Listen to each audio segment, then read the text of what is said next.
So now we're going to move beyond individual socioeconomic disadvantage and go to the economic environment and look at how that impacts with health. So the socioeconomic environment also impacts or interacts with the built environment. Neighborhood poverty is associated with high rates of lead exposure, noise, air pollution, mold growth, extreme temperatures, and low access to nature, safe outlets of physical activity and play, and affordable food.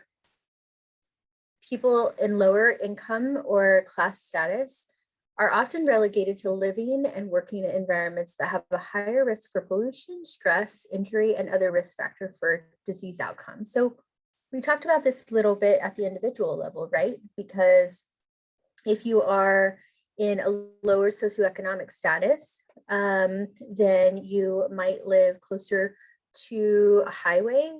The schools might be closer to a highway. You might have more like physically demanding labor, right? But the concentration of socioeconomic disadvantage plays a huge role because the quality and quantity of employment opportunities, like who is coming in and opening up businesses, but also that those businesses produce economic opportunities because they provide jobs, right? But the taxes also go to reinforce the school district.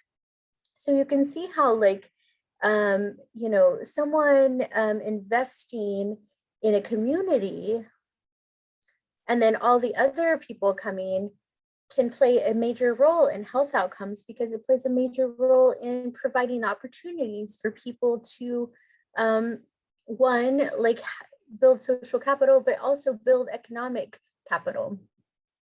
Now, it gets a little tricky when we start talking about gentrification because that's kind of, where we don't want to go. But it is true that like the collective wealth and assets play a huge role in influencing the residents' health. So protective factors in the economic environment, a living wage job with health benefits, as opposed to like contract work without it, right? Safe workplaces, savings, retirements, and home ownership provide economic stability. So that increases your chance that you're able to like buffer when those stressful events happen. Neighborhoods attract public and private investment in services and infrastructure. So like parks, right? Better public transportation. Risk factors in terms of like, what's a risk factor of the economic environment? Large numbers of community residents with low wage jobs and no benefits and unsafe working conditions. Racial and economic segregation and concentrated poverty leads to higher stress and premature mortality. Disinvestment leads to loss of jobs and businesses and decline in property value. So that, this could be this like vicious cycle that results in like a disinvestment and disenfranchisement, I guess, or you can invest and build a community up. And both of these play a huge role on impacting the individual health, but also the health of the population. So gaps in education are largely driven by segregation. And so that's something that, doesn't get talked about enough when you're talking about, oh, these poor, like, low income inner city schools. Well, they got that way because of segregation in the neighborhoods and because, the white community went to the suburbs and the Black community was excluded from the suburbs. And because they took all of the investments with them. So total segregation of the top quintile of income versus the others versus total segregation of the bottom quintile of income versus the others. So the important thing to know is not necessarily the difference of this, but the difference between here and here. And what that shows is that our communities are more segregated today than they were in 1970. That's pretty significant. The most and least socioeconomically advantaged districts have average performance levels more than 4 grade levels apart. Achievement gaps are larger in districts where Black and Hispanic students attend higher poverty schools than their white peers, where parents on average have high levels of education, and where large racial and ethnic gaps exist in parents' educational attainment. And the size of the gaps has little or no association with the average class size. That's something that's significant because a lot of people often point to the class size. Well, if they just had more teachers, fewer students, or, a smaller teacher to student ratio. But it turns out the gaps in achievement haven't really been associated with that. It also has little or no association with a district's per capita student spending, okay, or charter school enrollment. So racial segregation appears to be harmful because it concentrates minority students in high poverty schools. So basically, we're talking about an exclusion from access to resource, and marginalization, and a concentration. And that concentration of poverty or concentration of oppression or concentration of disadvantage really harms everyone. Poor children are twice as likely as non-poor children to have repeated a grade, to have been expelled or suspended from school, or to have dropped out of high school. And they're 1.4 times more likely to be identified as having a learning disability in elementary or high school than their non-poor counterparts. So this is the percentage of the population living in poverty versus the average test scores by school district.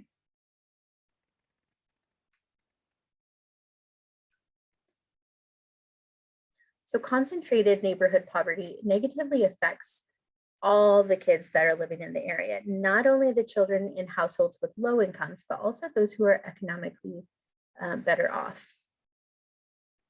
You can see that the people who are living in areas with a high concentration of poverty are mostly people of color. So that does contribute to some of the inequities due to race. But again, it's not the primary mechanism, but it's one.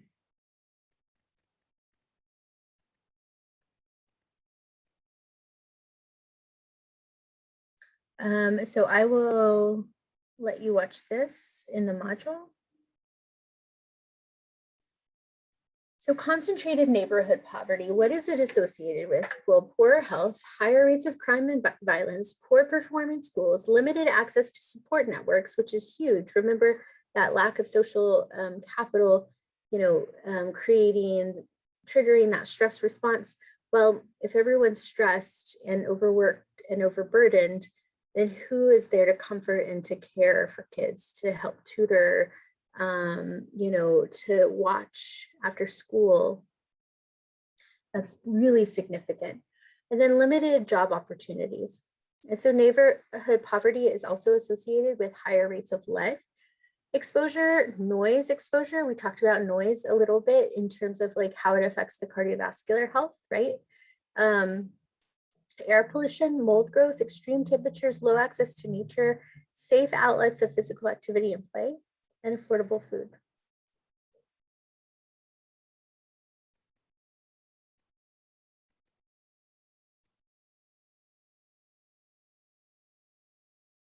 So it's weird how this map about how people in the South are still traveling corresponds directly to the locations of food deserts in this county. These two things are probably totally unrelated, I'm sure. So this is a map comparing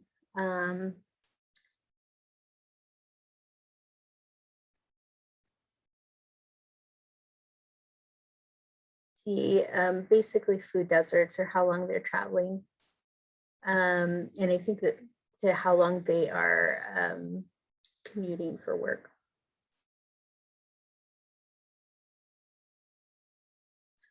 Income inequality. So this is big. Now, before we get to income inequality, let's go back to the concentrated poverty because it works both ways. And we'll get into this a little bit more in the next section of the module. But when you have a concentration of wealth or a concentration of poverty, even people who are in upper socioeconomic classes or who are relatively advantaged, they're going to suffer. But the flip side is true too, because if you have people who are from lower socioeconomic backgrounds that then move to like wealthier areas, they benefit a whole lot more. And this is true for like both neighborhoods, but also like for education. So, you know, USC has had a few, you know,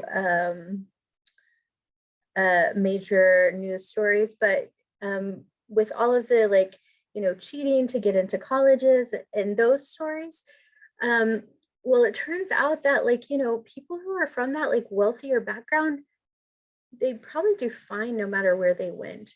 And really bringing in someone who is from a relatively marginalized, disadvantaged, oppressed background, it's gonna like change their life and their like, you know, future outcomes. It's gonna make a huge impact.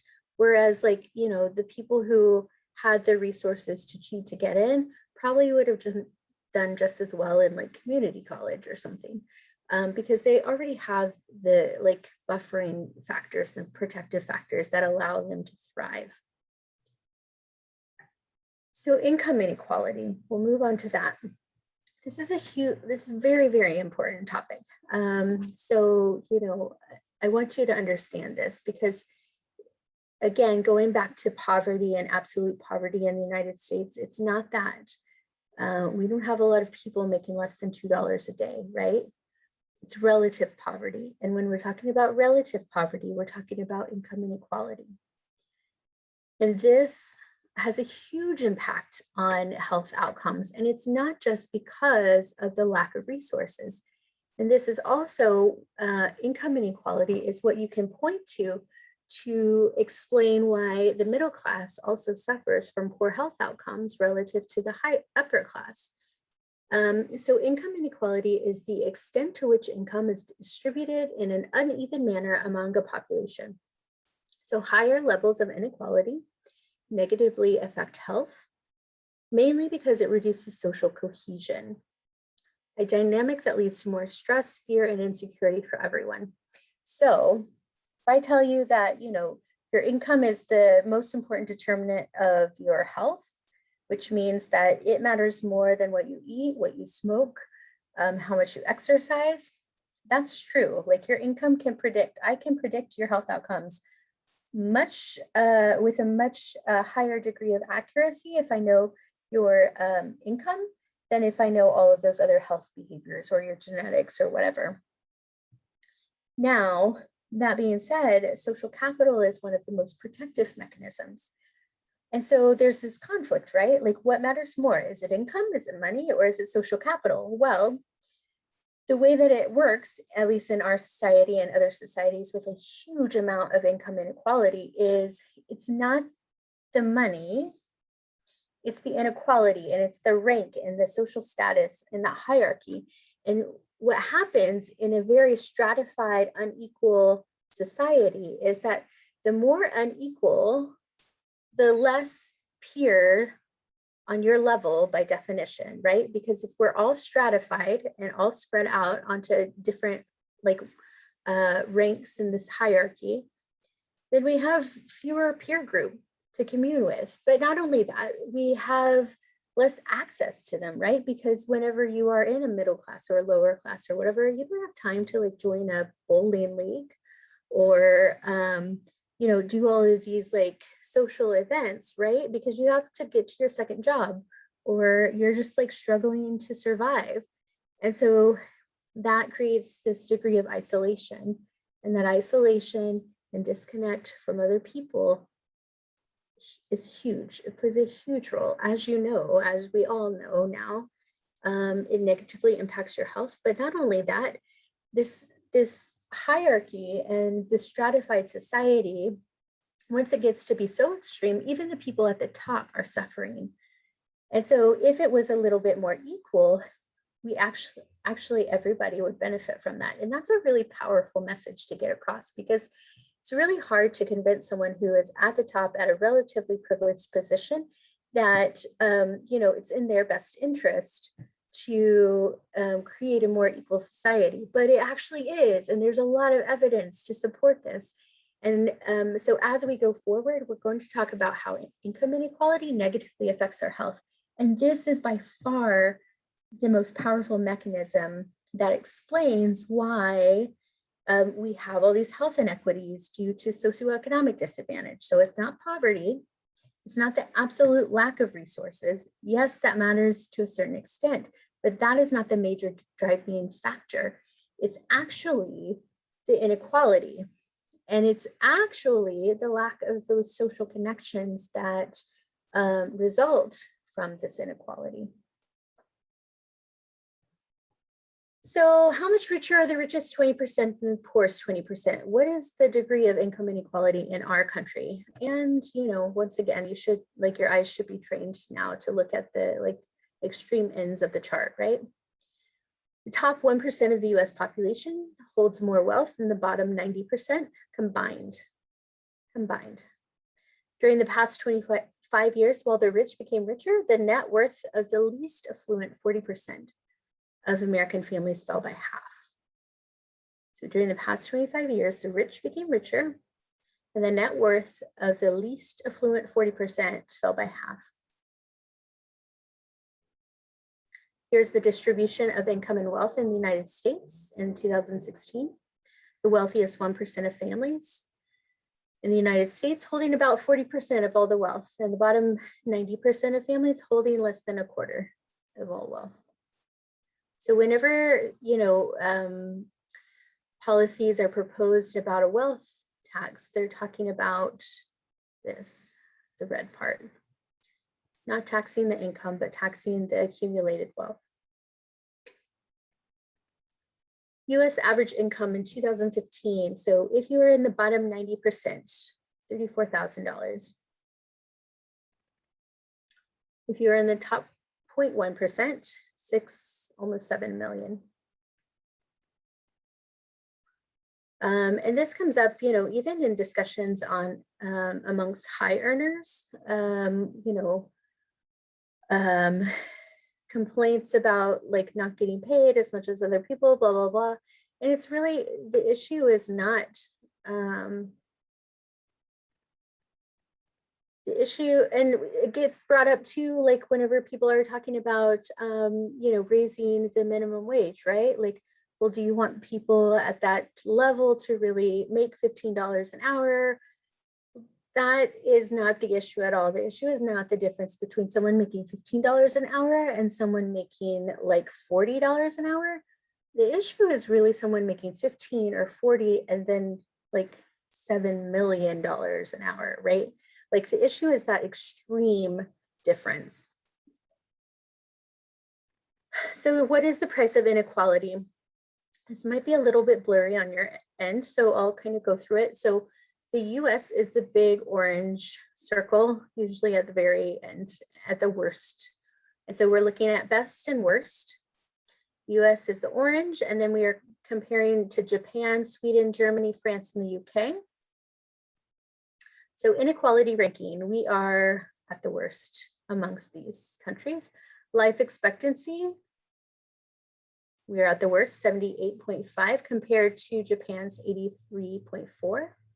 Teenage pregnancy, most of the other countries are 6, 6, 6, and 7. And then the UK is at 30, and we are again at the worst, 33 per 1,000. Obese and overweight adults, again. And remember, whenever you're looking at this, I want you to think about the chapter on how stress impacts your metabolism. It impacts your insulin resistance. It impacts your appetite, even if you're not even hungry, right? What is the effect of CRH on your appetite? What is the effect of cortisol? And then you start putting these things together, because it's not just a behavior, it's the inequality of the circumstances. Infant mortality. We'll get to this too, but we are the worst. Murder rate. How does this relate? Well, remember the income inequality works by decreasing social cohesion, social trust, social capital, those relationships, but it also increases desperation, right? And so that just sets the stage for a lot of violence, a lot of mistrust, not a lot of close, caring relationships, and a lot of trauma.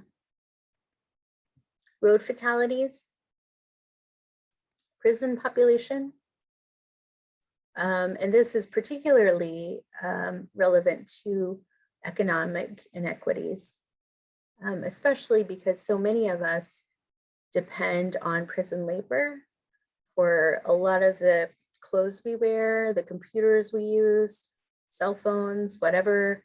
Our retirement funds are invested in it. Poverty rate, worst. Especially as you keep accumulating wealth at the top and keep accumulating wealth at the top, of course, you're going to get higher poverty because you have more concentrated wealth, right? And then more concentrated power over who is making decisions, policy decisions, investment decisions, otherwise. Income difficulties, voting rates. So this is interesting, right? Because this is one of the reasons why this just keeps getting worse, because as you have this massive, inequality, and you have this stratified society, and you have less of a peer group, and you have less social capital and social trust and social cohesion, but you also have less, individual agency or power, and that's a reflection of reality, right? Like you have less power because you're at the bottom. And so why would you vote? Why would you vote if the system is going to be the system no matter what? And this is one of the issues that we have that, recently, hopefully we continue to make strides in this, but this is what keeps making things worse. And, these things are closely tied together.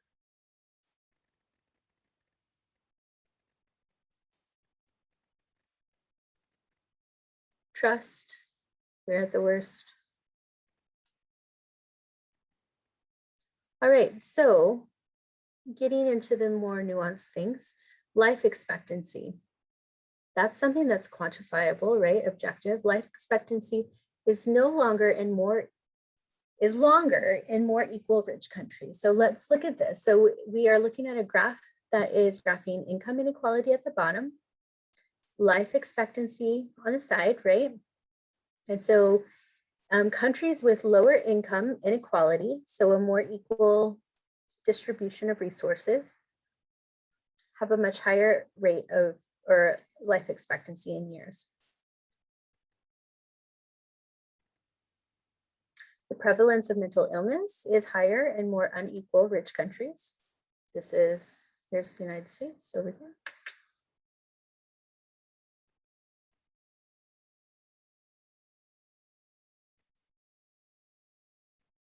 Drug use is more common in more unequal rich countries.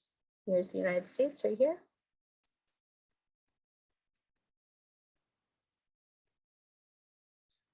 So we haven't talked about substance use disorder yet, but when we do, we are going to bring in a discussion about Portugal and how they have decriminalized all of their drug use and compare the rates.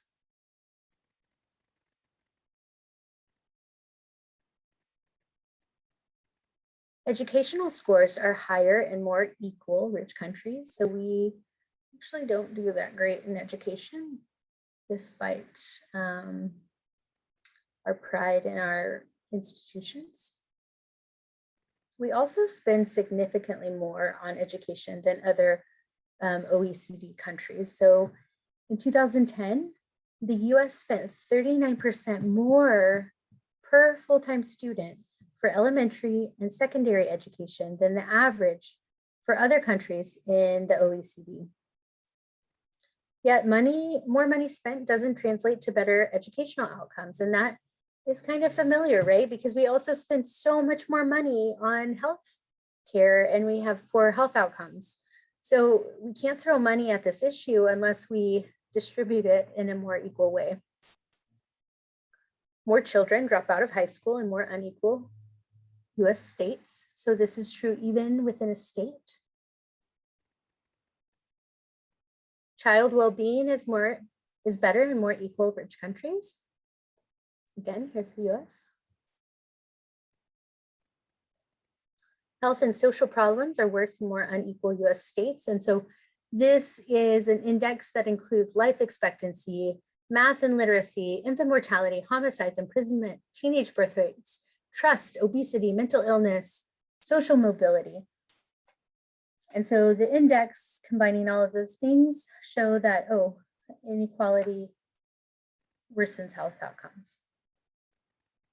So what is a good job? A good job is a living wage plus retirement plus health insurance.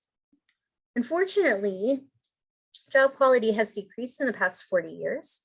So now we're talking about the job environment, the economic environment related to occupation, right?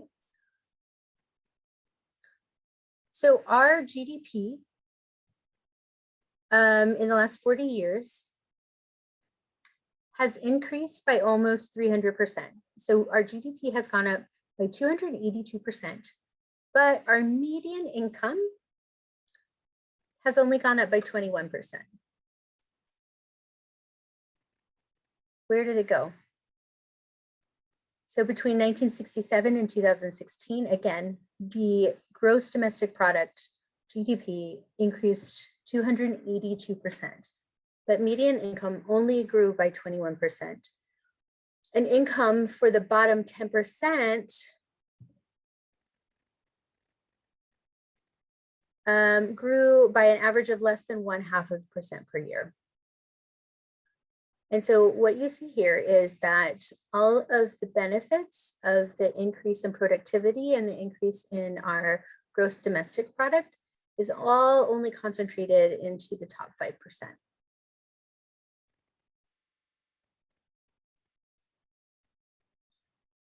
So wages for low income workers have decreased over time. And this is another talking point that I use when I'm trying to talk to my adolescents in the clinic about, what their plans are for the future, if they want to go to college or not. We talked about the higher earnings and everything, but the most profound fact, in all of this is that, okay, over the last 40 years, what do you expect to have? What direction do you think that housing prices have gone up, right? Ridiculously up. Food prices up, clothing prices up, technology, everything up, right? Well, maybe not technology, but most other things have gone up, right? But then if you look at the average wages for, someone with only a high school education, they've gone down. If you adjust for inflation, they've gone down. And so how does that work? How do you make that work? That's an impossible scenario. And you can see how you just can easily get overwhelmed with the burden of trying to keep up with things, because that doesn't make sense. So looking at this chart, so let's see, this is the annual minimum wage earnings and poverty line. So poverty line for different types of family, right? And so if the minimum wage was raised to $10 by 2016, we would be just about where we were in 1968. That didn't happen. And we are below where we were. And it's not just high school students, even, we're not going to get into that argument, but it's 1 in 4 people, 1 in 4 workers earn poverty wages. This is a significant amount of people. Over the last 45 years, minimum wage workers have not seen the benefits of a growing economy. So this again, so here's the real minimum wage. If minimum wage had increased on par with the US economy, then minimum wage in 2016 would be about $18.96. If it grew at the rate of US average wages of production, but non-supervisor workers, it would be $10.89 in 2016, but the actual minimum wage was so much lower. So deregulation of labor has a lot to do with this. And then union membership has a lot to do with this. So I will also include a video of Germany, and I want you guys to watch that. And they talk about union membership, but this is significant because, like, how did we increase in our productivity and our profits, but those profits only were concentrated into the highest percentage? Well, because there was a drop in union membership. And so if you don't have that collective bargaining action and power, then this is what happens, right? Same thing with voting and income inequality, right? But then both of those lead to the other. And so that it's just this cycle. Pay ratio between large company CEOs and US workers. So in 1980, it was about 42-1. So a CEO could make 42 times the bottom paid worker or the lowest paid worker in the company on average. And now it's 347-1. And so really quickly, I'll just make a tangent about this one company that I encountered in Atlanta, Georgia. It was the Happy Belly food truck. Their business plan was amazing. The whole intention of this food truck was to bring healthy food to Atlanta. And so they were using this to do that and partnering with local farmers, to stimulate local economy, but also keep it fresh and to also have benefits on the environment by decreasing some of that transportation related to food procurement. But also the business side of it always brings tears to my eyes, because you have whatever expenses for business that he planned, and then the first 5% of profits would go to him. The owner of the company, the next 5% would go to charity, a local charity. And then any profits beyond that would be distributed evenly among the workers. I bet if you, did a study on the health benefits of that, it would be pretty profound, right? And then if you also looked at the time that people were sick or called out to work, the stress level at their job, business plans like that have profound impacts on the health of people. Looking at total retirement savings, let's compare. Top 100 CEOs has about $4.9 billion in retirement savings. The bottom 41% of American families also has about 4.9 billion in retirement savings.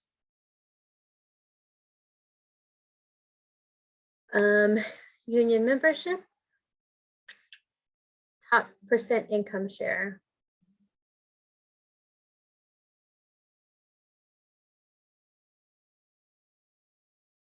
And then the racial wealth divide has also grown over the years, unfortunately. So looking at 1983, white families' wealth was 110,000, increased to 146 by 2016. Black families decreased from 7,000 to 3,500. So put differently, the median white family has 41 times more wealth than the median Black family, and 22 times more wealth than the median Latino family. So what is wealth? What is the difference between that? Well, it impacts one, your cushion, the buffering capacity that you have to deal with stressful events, particularly whenever you're talking about loans to get businesses, right? Loans to get homes, loans to get cars. If you have that amount of wealth that you can use as like a as capital, then like that plays a huge role. Or like the kind of jobs that you can take, right? Kind of things that you can study in college, right? Education inequality is also growing. And remember, education is so closely tied to income, especially in the United States. So the wealthiest 10% of rich and poor children scores on an 800-point SAT type scale. So the gap was about 90 in the 1980s, and it's 125. This has nothing to do with genetics or inheritance of intelligence, right? We don't evolve this quickly. What is the explanation?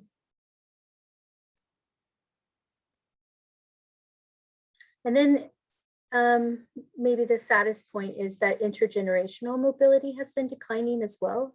So one's ability to rise above the status of their parents has actually declined.